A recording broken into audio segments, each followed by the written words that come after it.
ವಿಜಯಣ್ಣ, ಹೊಸ ಟಾಟಾ 16 ನಿಮ್ ಹಳೆಯ ಟಾಟಾ 16 ಎಲ್ಲಿ ಹೋಯ್ತಣ್ಣ? ನಾನ್ ದೊಡ್ಡ ಕಂಪನಿ ಜೊತೆ ಸೇರ್ಕೊಂಡೆ ಅಣ್ಣ. ಕೆಲಸ ಹೆಚ್ಚಾಗ್ತಿದೆ, ಅದಕ್ಕೆ ಬೇರೆ ವಾಹನ ತಗೊಂಡೆ. ಈಗ ನನಗೆ 2 ಟ್ರಕ್ ಓಡೋದ್ರಿಂದ ಕೆಲಸ ಚೆನ್ನಾಗಿ ನಡೀತಿದೆ. ಸ್ವೀಟ್ಸ್ ತಗೊಳ್ಳಿ ಅಣ್ಣ, ನೀವು ಕೂಡ. ತುಂಬಾ ಅಭಿನಂದನೆಗಳು ಗೆಳೆಯ. ಧನ್ಯವಾದ. ನೋಡಿ, ನನ್ 2ನೇ ಗಾಡಿ ಸಹ ಬಂತು.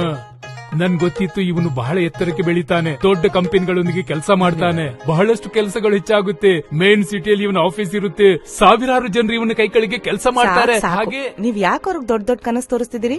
ಅತ್ತಿಗೆ, ಟಾಟಾ ಮೋಟಾರ್ಸ್ ಬೆಸ್ಟ್ ಮೈಲೇಜ್ ಇರುವ 16 ಎಲ್ಪಿಟಿಯನ್ನು ಓಡಿಸುವವರು ತಮ್ಮ ಪರಿಶ್ರಮ, ಸಮರ್ಪಣೆ ಮತ್ತು ಉತ್ತಮ ಮೈಲೇಜ್ ನಿಂದ ಕನಸುಗಳನ್ನ ನನಸಾಗಿಸ್ತಾರೆ, ಅದು ಕೂಡ ಸುಲಭವಾಗಿ. ನಿಜಾನೇ ಹೇಳ್ತಿದ್ದಾನೆ. ಯಾಕಂದ್ರೆ ಟಾಟಾ ಮೋಟಾರ್ಸ್ ನ 16 ಎಲ್ಪಿಟಿಯಲ್ಲಿ ಟಾಟಾದ ಭರವಸೆಯಂತೂ ಇದ್ದೇ ಇದೆ. ಜೊತೆಗೆ multi mode FE switch, gear shift adviser, low rolling resistance tyres ಮತ್ತು ಉತ್ತಮ ಮೈಲೇಜ್ ಇರುವ 3.3 ಲೀಟರ್ ಇಂಜಿನ್ ನೀಡುತ್ತೆ. 5 ವರ್ಷಗಳಲ್ಲಿ 4 ಲಕ್ಷ ರೂಪಾಯಿಯವರೆಗೆ ಉಳಿತಾಯ.